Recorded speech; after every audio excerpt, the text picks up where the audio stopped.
ಸದ್ಗುರುನಾಥ ಶರಣಂ ಜಯ ಜಯ. ಓಂ ಸಚ್ಚಿದಾನಂದ ಶರಣಂ ಜಯ ಜಯ. ಎಲ್ಲರಿಗೂ ನನ್ನ ನಮಸ್ಕಾರಗಳು. ಯೋಗ ವಾಸಿಷ್ಠ ನಿರ್ಯಾಣ ಪ್ರಕರಣದಲ್ಲಿ ಶಿವ ಮತ್ತು ವಸಿಷ್ಠರ ನಡುವೆ ನಡೆಯತಕ್ಕಂಥ ಮಾತುಕತೆಗಳನ್ನ ನಾವು ನೋಡ್ತಾ ಇದ್ದೋ. ಶಿವನು ಹೇಳ್ತಾ ಇದ್ದ, ಪರಮಾತ್ಮನು ಆ ಚಿದ್ವಸ್ತುವು ಯಾವುದರಲ್ಲಿ ಯಾವ ರೀತಿಯಲ್ಲಿ ಅಡಕವಾಗಿದ್ದು ಯಾವ ರೀತಿಯಲ್ಲಿ ಪ್ರಕಟಗೊಳ್ತಾ ಇತ್ತು ಅನ್ನುವುದನ್ನು ತಿಳಿಸ್ಕೊಡ್ತಾ ಇದ್ದ. ವಿಕಾರಗಳಿಂದ ಕೂಡಿರುವ ಈ ನಿಯತಿಯ ವಿಲಾಸವೆಂಬ ಈ ಸಂಸಾರ ನಾಮಕವಾದ ಚಿರನಾಟಕದ ಸ್ವಾರಸ್ಯವಾದ ನಾಟ್ಯದಲ್ಲಿ ಸಾಕ್ಷಿಯಾಗಿ ಇದ್ದುಕೊಂಡು ಈ ನಾಟ್ಯಕ್ಕಿಂತ ಭಿನ್ನನಾಗಿದ್ದರೂ ಈ ನಿಯತಿಯಿಂದ ಭಂಗಪಡದೆ ಯಾವಾಗಲೂ ದರ್ಶನ ಕೊಡುವ ಪರಮೇಶ್ವರನು ಒಬ್ಬನು ಉಂಟು.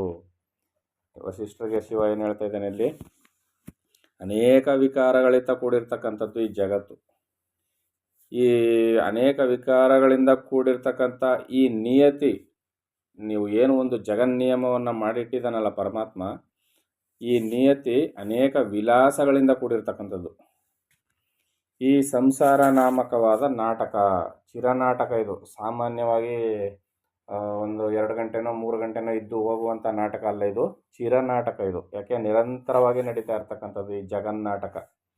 ಆ ಜಗನ್ನಾಟಕಕ್ಕೆ ಸೂತ್ರಧಾರನ್ಯಾರು? ಆ ಚಿನ್ಮಯವಾದ ಚಿದ್ವಸ್ತು ಒಂದೇ, ಆ ಪರಮಾತ್ಮನೇ ಸೂತ್ರಧಾರ. ಆದರೆ ಇಲ್ಲಿ ನಡೀತಕ್ಕಂಥ ಈ ನಿಯತಿ ಇದೆಯಲ್ಲ, ಇದು ನಿರಂತರವಾಗಿ ಯಾವುದೇ ಉದ್ವೇಗವಿಲ್ಲದೆ ನಡೀತಕ್ಕಂಥ ನಿಯತಿ ಇದು. ಈ ನಿಯತಿಗೆ ಒಳಪಟ್ಟು ಈ ಸಂಸಾರ ಚಕ್ರ ನಡೀತಾ ಇರ್ತದೆ. ಅಲ್ಲಿ ಕೇವಲ ಸಾಕ್ಷಿ ಮಾತ್ರನಾಗಿ ತಾನೊಬ್ಬನೇ ಇರ್ತಾನೆ.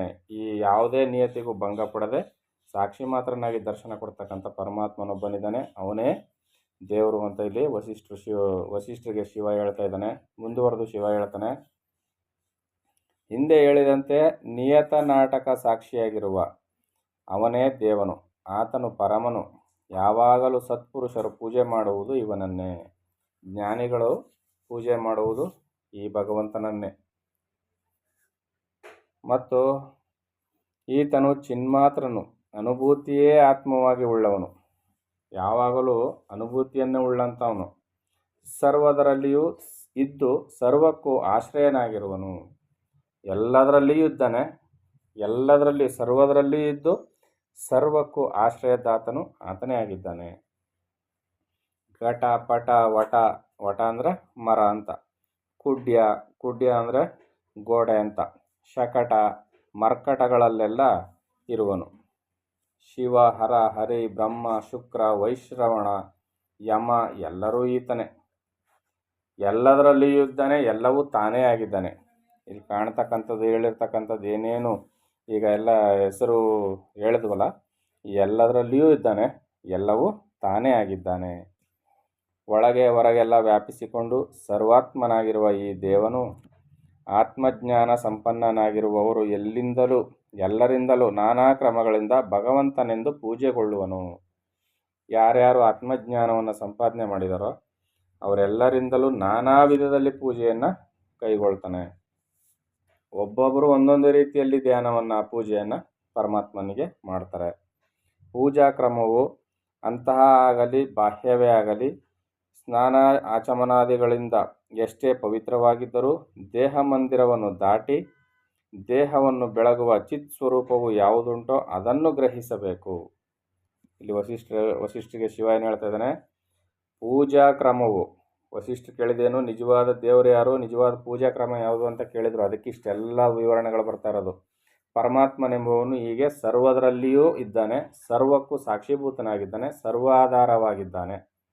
ಇಂಥ ಪರಮಾತ್ಮನನ್ನು ಜ್ಞಾನಿಗಳು ಪೂಜೆಯನ್ನು ಮಾಡ್ತಾರೆ. ಆ ಪೂಜಾ ಕ್ರಮವು ಅಂತರ್ಪೂಜೆಯೇ ಆಗಲಿ ಅಥವಾ ಬಹಿರ್ಪೂಜೆ ಬಾಹ್ಯ ಪೂಜೆಯೇ ಆಗಲಿ, ಸ್ನಾನ ಆಚಮನಾದಿಗಳಿಂದ ಎಷ್ಟೇ ಪವಿತ್ರವಾಗಿದ್ದರೂ ಈ ದೇಹ ಮಂದಿರವನ್ನು ದಾಟಿ ದೇಹವನ್ನು ಬೆಳಗುವ ಚಿತ್ ಸ್ವರೂಪವು ಯಾವುದುಂಟೋ ಅದನ್ನು ಗ್ರಹಿಸಬೇಕು. ಪೂಜೆಯಲ್ಲಿ ಏನು ಗ್ರಹಿಸಬೇಕು? ಕೇವಲ ದೇಹಕ್ಕೆ ಸೀಮಿತವಾಗಿ ದೇಹದ ಪೂಜೆಯನ್ನು ಮಾತ್ರ ಮಾಡುವುದಲ್ಲ, ದೇಹ ಮಂದಿರವನ್ನು ದಾಟಿ ದೇಹವನ್ನು ಬೆಳಗುವ ಚಿತ್ ಸ್ವರೂಪ ಯಾವುದುಂಟೋ ಅದನ್ನು ಗ್ರಹಿಸಬೇಕು. ಅದು ನಿಜವಾದ ಪೂಜೆ ಅಂತ ಇಲ್ಲಿ ಶಿವ ಹೇಳ್ತಾ ಇದ್ದಾನೆ. ಪೂಜನವೆನ್ನುವುದು ಯಾವುದೋ ಅದೇ ಅಂತಃ ನಡೆಯುವ ಧ್ಯಾನವು. ಯಾವುದು ನಿಜವಾದ ಪೂಜೆಯೋ ಅದೇ ಅಂತರಂಗದಲ್ಲಿ ನಡೆಯುವ ಧ್ಯಾನ. ನಿಜವಾದ ಪೂಜೆ, ನಿಜವಾದ ಧ್ಯಾನ ಕ್ರಮ ಅದು. ಅದರಿಂದ ತ್ರಿಭುವನಗಳಿಗೂ ಆಧಾರನು ನಿತ್ಯನೂ ಆದ ದೇವನನ್ನು ಧ್ಯಾನದಿಂದ ಪೂಜಿಸಬೇಕು. ಈಗೇನು ಪರಿಕರಗಳು ಬೇಕಾಯಿತು? ಅಲ್ಲಿ ಮನಸ್ಸಿನ ಏಕಾಗ್ರತೆ ಒಂದೇ ಬೇಕಾಯಿತು. ಮನಸ್ಸಿನ ನೈರ್ಮಲ್ಯ, ಶುದ್ಧವಾದ ಮನಸ್ಸಿನಿಂದ ಅಂತರ್ಮುಖಿಯಾಗಿ ಪರಮಾತ್ಮನನ್ನು, ಸರ್ವದರಲ್ಲಿಯೂ ಅಡಕವಾಗಿರುವ ಪರಮಾತ್ಮನನ್ನು ಧ್ಯಾನಿಸಬೇಕು. ಇದೇ ನಿಜವಾದ ಪೂಜೆ. ಚಿದ್ರೂಪನು, ಲಕ್ಷ ಸೂರ್ಯರಷ್ಟು ಪ್ರಕಾಶಮಾನವುಳ್ಳವನು, ಬೆಳಗುವ ಸಮಸ್ತಕ್ಕೂ ಬೆಳಕು ಕೊಡುವವನು, ಯಾವ್ದು ಬೆಳಗ್ತಾ ಇದೆಯಲ್ಲ ಅದೆಲ್ಲಕ್ಕೂ ಬೆಳಕನ್ನು ಕೊಡುವವನು, ಅಂತಸ್ಥನಾಗಿ ಚಿತ್ಪ್ರಕಾಶದಿಂದ ಬೆಳಗುತ್ತಿರುವವನು, ಅಹಂ ಎಂಬುದಕ್ಕೆ ಸಾರವಾಗಿರುವವನು ಆದ ಸ್ವ ಎಂದರೆ ತಾನು ಎಂಬ ದೇವನನ್ನು ಆಶ್ರಯಿಸಬೇಕು. ಅಂತ ಪರಮಾತ್ಮನನ್ನು ನೀನು ಆಶ್ರಯಿಸು ಮುನಿ ಅಂತ ಇಲ್ಲಿ ಶಿವ ಹೇಳ್ತಾ ಇದ್ದಾನೆ. ಅಪಾರವಾಗಿರುವ, ಎಲ್ಲದಕ್ಕಿಂತ ಸೂಕ್ಷ್ಮವಾಗಿರುವ, ಆಕಾಶಕ್ಕಿಂತ ವಿಪುಲವಾಗಿ ಹರಡಿರುವ ಶಿರಸುಳ್ಳವನು ಯಾರೋ, ಯಾವನ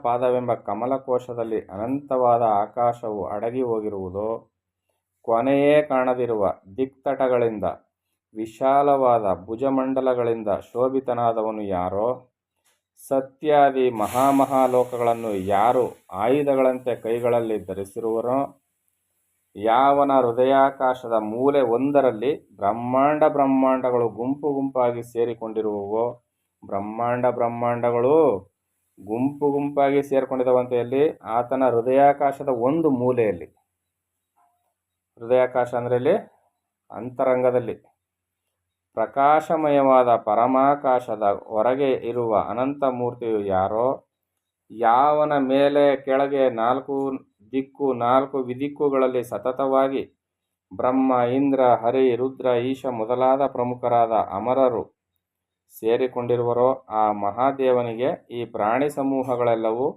ರೋಮಾಲಿಗಳು ಎಂದು ಚಿಂತಿಸಬೇಕು. ಈ ರೀತಿಯಲ್ಲಿ ನಮ್ಮ ಚಿಂತನೆ ನಡಿಬೇಕು. ನಾನಾ ವಿಧವಾದ ಕಾರ್ಯಗಳನ್ನು ಮಾಡುವ 3 ಜಗತ್ತುಗಳೆಂಬ ಯಂತ್ರಗಳ ಸೂತ್ರಗಳಾಗಿರುವ ಇಚ್ಛಾ, ಕ್ರಿಯಾ, ಜ್ಞಾನಾದಿ ಶಕ್ತಿಗಳು ಈ ಮಹಾದೇವನ ಶರೀರದಲ್ಲಿವೆ ಎಂದು ಚಿಂತಿಸಬೇಕು. 3 ಜಗತ್ತಿಗೂ ಯಂತ್ರಗಳು, ಮಿಷಿನ್ಗಳು ಯಾವುವು? ಇಲ್ಲಿ ಸೂತ್ರಗಳಾಗಿರ್ತಕ್ಕಂಥವು. 3 ಜಗತ್ತು ನಡಿಬೇಕಾದ್ರೂ 3 ಶಕ್ತಿಗಳು ಬೇಕು. ಅವು ಯಾವ್ಯಾವು ಅಂದರೆ ಇಚ್ಛಾಶಕ್ತಿ, ಕ್ರಿಯಾಶಕ್ತಿ, ಜ್ಞಾನಶಕ್ತಿ. ಇಚ್ಛಾಶಕ್ತಿ ಸಂಕಲ್ಪಯುತವಾದದ್ದು. ಸಂಕಲ್ಪ ಮಾಡಿದರೆ ತಾನೇ ಇಚ್ಛೆ ಬರ್ಬೇಕು ತಾನೆ, ಅದು ಇಚ್ಛಾಶಕ್ತಿ. ಸಂಕಲ್ಪ ಮಾಡಿದ್ದು ಕಾರ್ಯರೂಪಕ್ಕೆ ಬರ್ಬೇಕು ತಾನೆ, ಅದು ಕ್ರಿಯಾಶಕ್ತಿ.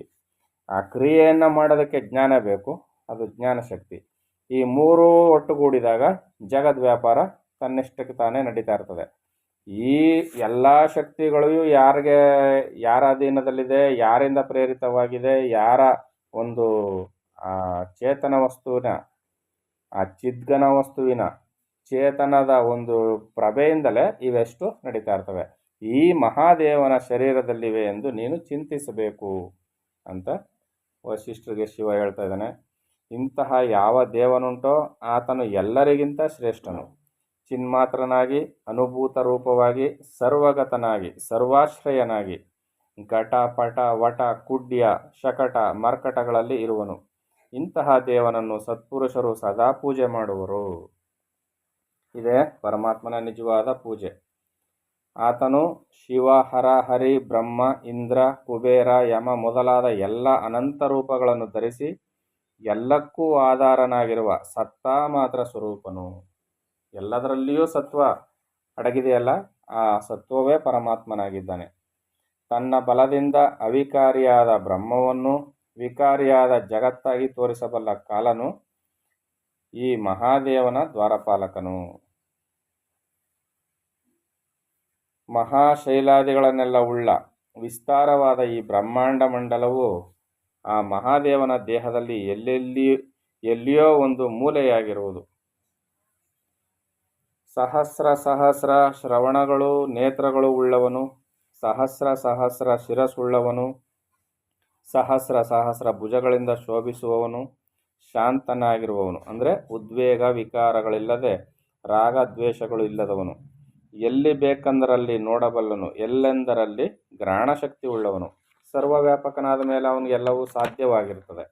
ಈ ರೀತಿಯಾದ ಪರಮಾತ್ಮನನ್ನು ಸ್ಪರ್ಶನ, ರಸನ, ಶ್ರವಣ, ಮನನಗಳನ್ನು ಯಾವ ಅಡ್ಡಿ ಇಲ್ಲದೆ ಎಲ್ಲೆಂದರಲ್ಲಿ ಪಡೆಯಬಲ್ಲನು ಎಂದು ಆ ಮಹಾದೇವನನ್ನು ಚಿಂತಿಸಬೇಕು. ಪರಮಾತ್ಮನನ್ನು ಚಿಂತಿಸುವ, ಧ್ಯಾನಿಸುವ ಬಗೆ ಹೀಗೆ. ಯಾವ ರೀತಿಯಿಂದಲೂ ಯಾರಿಂದಲೂ ಮನನ ಮಾಡಲು ಸಾಧ್ಯವಿಲ್ಲದವನು, ಸರ್ವ ರೀತಿಯಿಂದಲೂ ಪರಮನು ಶಿವನೂ ಆದವನು, ಯಾವಾಗ ಬೇಕೆಂದರೆ ಏನು ಬೇಕೆಂದರೆ ಅದನ್ನು ಮಾಡಬಲ್ಲವನು. ಅಂದರೆ ಸರ್ವಾತ್ಮಕನು, ಸರ್ವಶಕ್ತಿ ಉಳ್ಳವನು, ಸರ್ವವನ್ನು ತನ್ನೊಳಗೆ ಅಂಕೆಯಲ್ಲಿ ಇಟ್ಕೊಂಡಿರ್ತಕ್ಕಂಥವನು, ಎಲ್ಲ ಪ್ರಾಣಿಗಳ ಒಳಗೆ ಇರುವವನು ಅವನೇ, ಸರ್ವವೂ ತಾನೇ ಆಗಿ ಸರ್ವರಿಗೂ ಇಷ್ಟಾರ್ಥ ಸಿದ್ಧಿಗೆ ಏಕೈಕ ಸಾಧನವಾಗಿರುವವನು ಈತನೇ. ಹೀಗೆ ಈ ದೇವದೇವನನ್ನು ಮೊದಲು ಚಿಂತನ ಮಾಡಿ ಅನಂತರ ವಿಧಿಪೂರ್ವಕವಾಗಿ ಪೂಜೆ ಮಾಡಬೇಕು.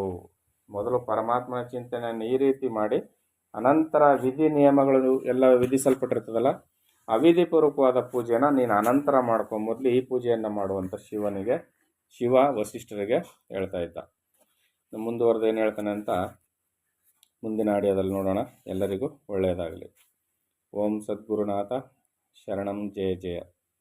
ಓಂ ಸಚ್ಚಿದಾನಂದ ಶರಣಂ ಜಯ ಜಯ. ಹರಿ ಓಂ ತತ್ಸತ್. ಹರಿ ಓಂ ತತ್ಸತ್. ಹರಿ ಓಂ ತತ್ಸತ್.